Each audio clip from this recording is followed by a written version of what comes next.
Et alors, comment garantir un climat de respect, d'écoute entre les scouts pendant la cour d'honneur?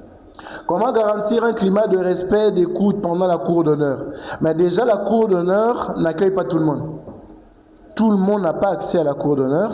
Et donc, à partir de ce moment-là, le premier filtre, c'est de s'assurer que quelqu'un ne devient pas scout s'il n'a pas démontré pendant le temps où il est novice qu'il veut s'engager aux valeurs scouts. Nous avons une erreur aujourd'hui.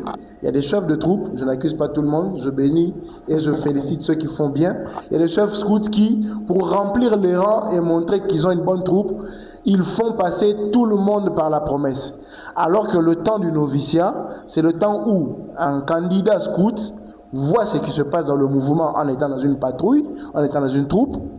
Il montre dans son comportement s'il s'ajuste aux valeurs scouts ou pas. Et la cour d'honneur est censée évaluer son engagement. S'il ne s'engage pas pendant ce temps d'observation, la cour d'honneur ne l'admet pas à la promesse. C'est pourquoi on demande, les chefs de troupe disent quoi? Parce que la cour t'admet à la promesse, moi je te demande maintenant de prononcer ton engagement. Donc la cour doit avoir siégé en amont et dit si il est digne d'honneur ou pas. Et quelqu'un qui ne s'ajuste pas à notre uniforme, qui n'aime pas notre ambiance, qui n'aime pas nourrir son âme avec les autres en chantant et en dansant, qui n'aime pas la ponctualité, qui ne veut pas des valeurs scouts pendant le temps du noviciat, on ne l'admet pas à la promesse et la cour siège pour dire pendant qu'on traite la candidature. Et alors, si la décision a été prise par haine contre la personne?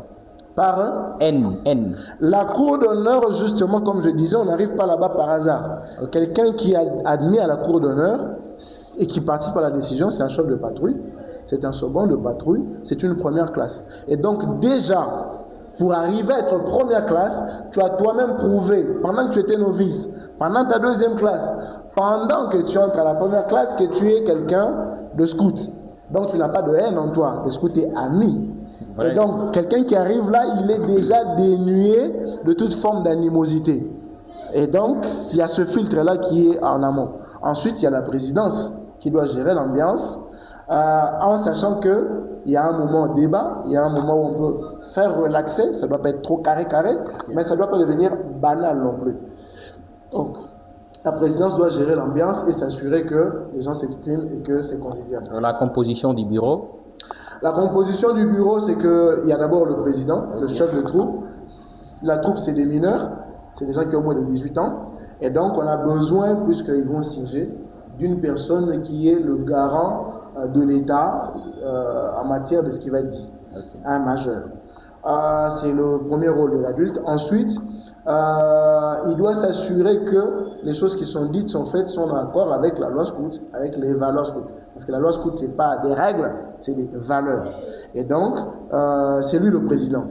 Cette présidence, il la partage avec un secrétaire qui va pouvoir prendre note de ce qui se dit et de ce qui se fait.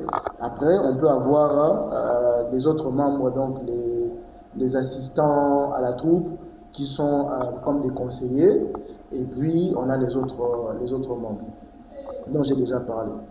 Voilà, merci beaucoup.